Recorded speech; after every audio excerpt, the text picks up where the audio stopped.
자, 이제 클래시피케이션 중에서 첫 번째 알고리즘인 퍼셉트론에 관해서 한번 알아보도록 하겠습니다. 퍼셉트론 문제를 알고리즘을 설명하기 위해서 제가 가지고 온 예시가, 예를 들어서 여러분들이 그 은행에서 일하는 직원이라고 생각을 하시고 손님들이 왔을 때 그 손님들에게 대출을 해줄지 대출을 하지 말지를 결정하는 역할을 한다고, 여러분들의 역할이라고 가정을 해보도록 하겠습니다. 그러면 커스터머가 왔을 때, 손님이 왔을 때 그 사람에 해당하는 애트리뷰트가 있겠죠. 그래서 뭐 예를 들면 뭐 직업, 그다음 남성인지 여성인지, 또 뭐 어떤 게 있을까요? 그 수입이 얼마인지, 그다음 뭐 몸무게, 키, 뭐 이런 것들이 있을 것 같습니다. 그래서 여기에 해당하는 것이 각각이 애트리뷰트로 생각하시면 되고, 총 D개를 여러분이 고려를 한다고 생각하겠습니다. 그리고 이러한 그 애트리뷰트 아니면 뭐 X 인자, 뭐 인풋 인자 또는 피처 등등 있을 테고, 아니면 X 팩터라고 할 인풋 팩터라고도 하겠습니다. 팩터스가 있는데, 그러면 여러분들이 뭐 직업도 고려할 테고, 성별, 월 수입, 몸무게, 키, 이런 거 종합적으로 여러분들이 판단을 하겠죠. 그런데 어느 팩터들이 얼마나 컨트리뷰션을 하는지는 일단 모르기 때문에, 그래서 가장 쉬운 방법이, 첫 번째로 누구나 생각할 수 있는 방법이 D개의 팩터가 있고 그것을 웨이트들을 곱하겠습니다. 그러면 어떠한 값이 나오겠죠. 어떠한 그 T라고 하겠습니다. 아니면 뭐 F, 이 값들은, X 값들은 커스터머가 오게 되면 저희가 거기서 애트리뷰트를 추출해낼 수 있기 때문에 정해지는 데이터입니다. 주어진 데이터.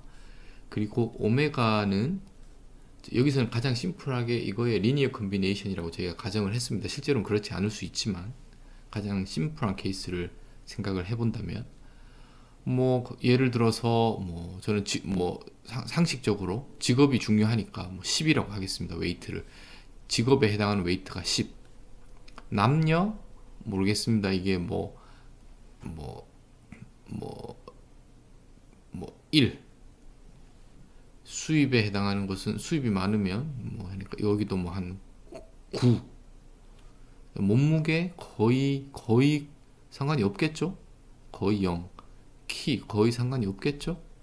자, 그러면 제가 생각하는, 제 경험에 의해서 생각하는 웨이트들을 뭐 이렇게 0 해서 서메이션을 해서 어떤 F 값이 나올 겁니다.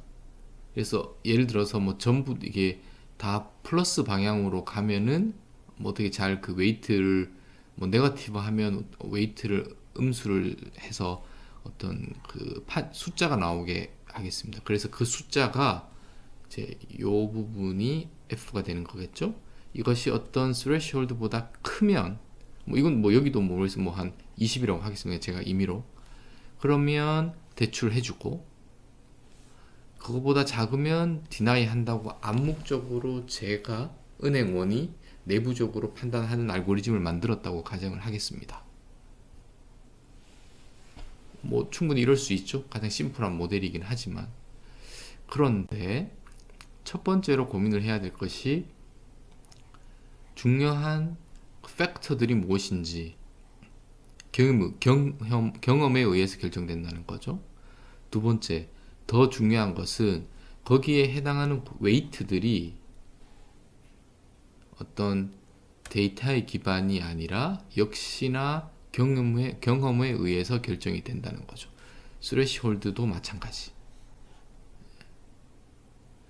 뭐 이게 실제로 직업이 해당하는 팩터가 얼마나 컨트리뷰션을 할지, 남녀, 뭐 성별인 거죠. 수입, 몸무게, 키, 이제 이런 것들, 이게 만약 0일 것 같다고 생각하는 건 저희 경험치이지 실제로 데이터를 반영한 건 아닙니다. 아시겠죠? 그러면 이걸 좀 데이터 사이언스적으로 데이터에 기반을 한다면 이제 문제를 다르게 풀겠습니다. 지금까지 그 은행에 무수히 많은 커스터머가 있었을 겁니다. 그리고 그 커스터머에서 저희가 X는 피처는 또는 인풋 팩터는 추출할 수가 있습니다. 그러니까 이건 주어진 데이터고, 오메가는 모르죠. 어떤 오메가를 해서 판단을 하는지 잘 모르지만 이것은 언론이 되겠습니다. 그리고 이 오메가를 모르기 때문에 저희가 디벨롭 해야 되는 모델은 이렇게 되겠죠. 이게 F고, 그리고 오메가도 모르고 스레시홀드도 모르고, 하지만 우리가 아는 것은 이런 커스터머가 왔을 때 예를 들어서 크레딧을 어프로브를 했습니다. 그렇게 해서 어프로브를 했어요. 결국 과거의 그 손님이니까 해서 돈을 다시 상환 받았으면 오케이. 돈을 받지 못했으면 X. 그 다음 디나이를 했는데, 디나이 크레딧은 좀 예제가, 디나이를 했으니까 돈을 안 줬는데 뭐 여기도 어떻게 X인 경우가, 여기는 좀 제가 설명을 하기가 조금 애매하긴 한데, 돈을 대출을 해주지 않았으니까 뭐 또 다른 그분의 뭐 다른 어떤 그 은행이라든지 신용 정도를 판단을 했을 때 저희가 제대로 대출을 하지 않는 것이 제대로 된 판단이었는지, 여기 오케이와 여기 오케이는 다른 의미입니다.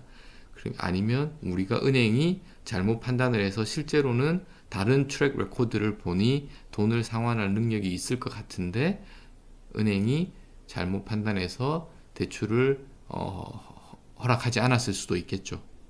자, 이것이 라벨이 되는 겁니다. 아웃풋. 이것이 인풋이 되는 것이고, 저희가 관심이 있는 것은 바이너리 클래시피케이션 문제에서 결국 모델을 만들고 싶은데, 오메가를 찾고 싶은데, 그것은 봐서 크레딧을 어프로브 할 건지 디나이 할 건지, 바이너리 클래시피케이션 문제입니다.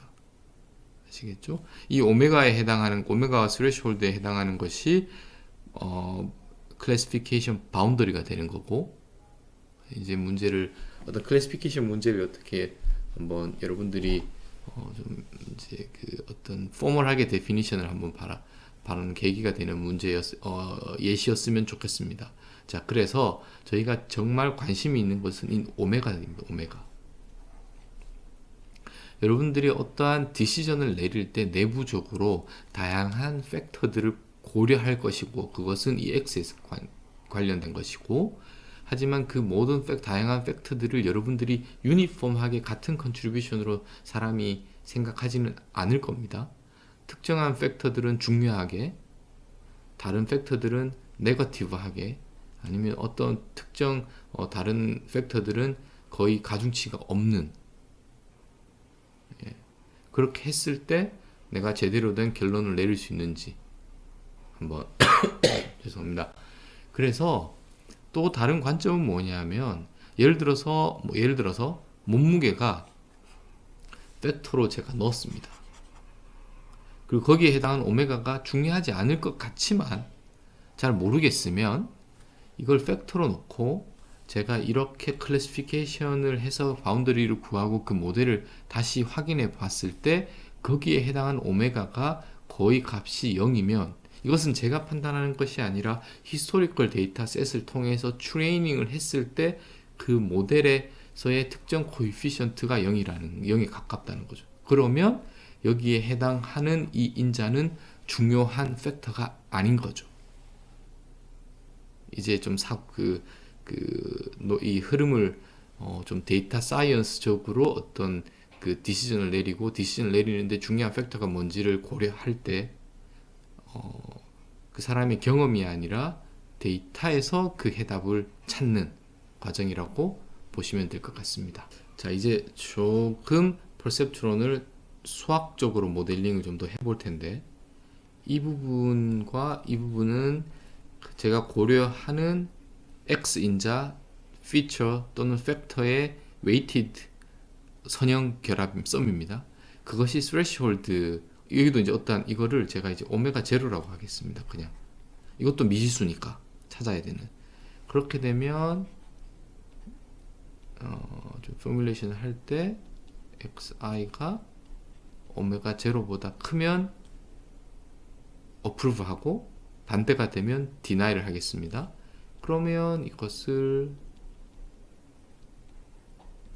xi 마이너스 오메가 제로가 0보다 크다 라고 할 수 있을 테고, 오메가는 어차피 미지수니까 뭐 플러스 마이너스 뭐 다른 오메가로도 해도 상관없고 뭐 같은 거라고 다 이렇게 부호가 바뀌겠죠.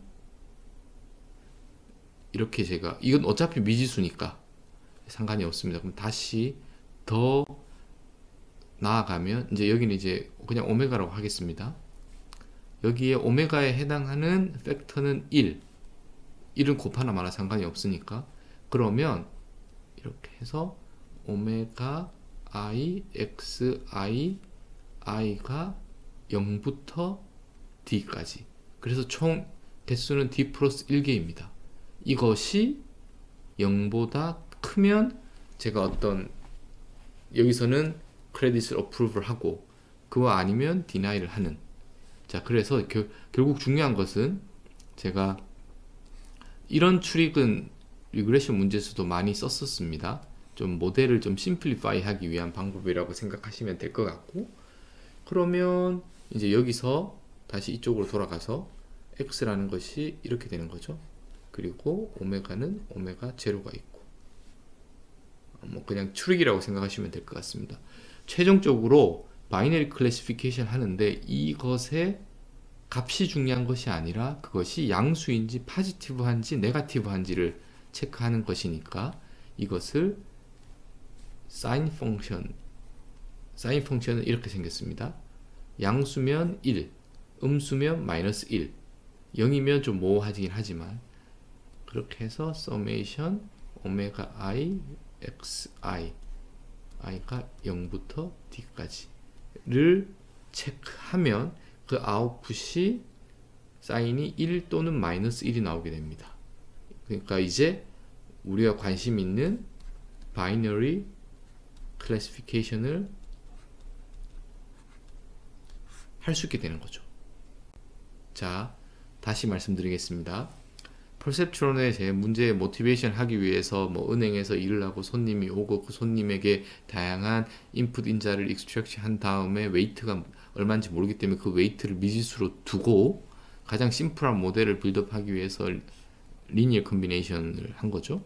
그래서 스레시홀드가 있는데 넘겨서 이렇게 만든 다음에 이것은 무슨 값을 가질 겁니다. 뭐 결국 저희가 계산을 하면. 하지만 최종적으로는 저에게 관심이 있는 것은 결정을 내리는 거고, 바이너리 클래시피케이션이고, yes 아니면 no, approve 아니면 deny입니다. 그래서 가장 심플하게 생각하면 사인 펑션을 넣어서 그 값이 1이면 뭔가를 하고, 마이너스 1이면 그것을 뭐 다른 액션을 취한다든지.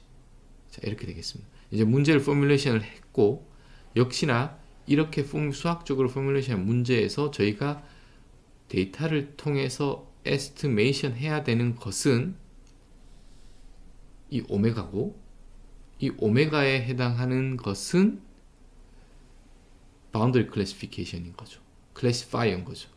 클래시피케이션 바운더리가 오메가와 관련이 될 거라는 것을 여러분들이 예상할 수 있습니다. 자, 그럼 좀 정리를 하면 제가 여기서 이것이 이렇게 이 부분으로 넘어온 거까지 했고, 여기에 1을 추가해서 아티피셜한 코디네이트를 추가해서 결국은 여기 0입니다. 여기 1입니다.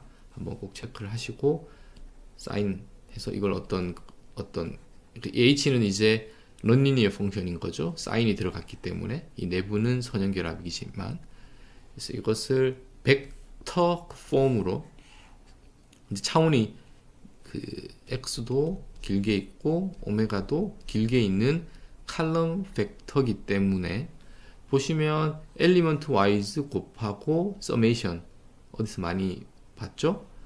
x 트랜스포즈 오메가 또는 오메가 트랜스포즈 x가 이것은 행렬 곱입니다. 트랜스포즈를 시킨 거고, 그러니까 여기는 이쪽 부분은 이렇게 트랜스포즈 시켰으니까 여긴 그대로 이렇게 곱하고 이렇게 곱하는 것은 이너 프로덕트입니다. 내적. 여기도 마찬가지로 이렇게 이렇게. 자, 그래서 벡터로 표현을 하면 이렇게 됩니다. 이제 훨씬 더 심플해졌죠. 역시나 이 이너 프로덕트라는 경과는 하나의 숫자로 나오기 때문에 그 숫자가 포지티브한지 네거티브한지를 사인 펑션에 넣어서 그 값이 1 또는 마이너스 1이 나오게 돼서 저희가 최종적으로 원하는 아웃풋인 바이너리가 되게 되는 것입니다. 자, 이제 실제로 이제 데이터셋이 주어졌을 때 오메가를 어떻게 찾는지에 대한 것을 한번 살펴보도록 하겠습니다. 시작은 저희가 linearly separable한 데이터셋을 가지고 시작을 할 텐데, linearly separable 하다는 것이 무엇이냐면 여기 데이터처럼 지금 바이너리 클래시피케이션이라서 여기가 클래스 1, 클래스 0라고 하겠습니다. 어떤 선형 또는 직선인 리니어 클래시파이어로 이 데이터셋이 구분이 될 때 그 데이터셋은 linearly separable 하다고 합니다. 자, 일단 가장 심플하고 아이디어한 케이스를 가정해서 문제를 먼저 풀 거기 때문에 제가 왜냐하면 지금 찾고자 하는 것이 linear classification boundary이고, 그렇다는 것은 데이터셋이 선형적으로 분리가 될 때를 가정을 하겠습니다. 이건 가정인 거죠. 이제 이런 문제를 한번 풀어보겠습니다. 그러면 이런 2차원 공간상에서는 저희가 찾는 바운더리가 직선일 테고, 3차원 공간상에서는 평면이 될 테고, 이제 플레인이 되는 거죠. n차원 공간상, d차원이라고 하겠습니다. d차원에서는 d디멘전에서는 d 공간상에서의 평면 또는 그 평면의 차원은 하나가 낮은 d-1이겠죠. 그것을 우리가 일반적으로는 하이퍼플레인이라고 이야기를 합니다. 자, 그래서 이 하이퍼플레인의 차원은 d-1이고, 이 하이퍼플레인이 d 디멘셔널 스페이스를 반으로 분리할 수 있습니다. 그러니까 저희는 d 디멘셔널 스페이스 상에서 이제 x가 x1, x2, xd라고 하면 이 데이터는 d 공간상의 하나의 점으로 표현이 될 겁니다. 그리고 이러한 샘플들이 많이 있으면 d 공간상에 무수히 많은 점들로 흩어져 있을 것이고, 그것이 예를 들어서 d 공간상에 이런 점들이 있고 이쪽은 이렇게 다른 점들이 있고, 이것을 분리하는 하이퍼플레인을 찾는 것. 하이퍼플레인은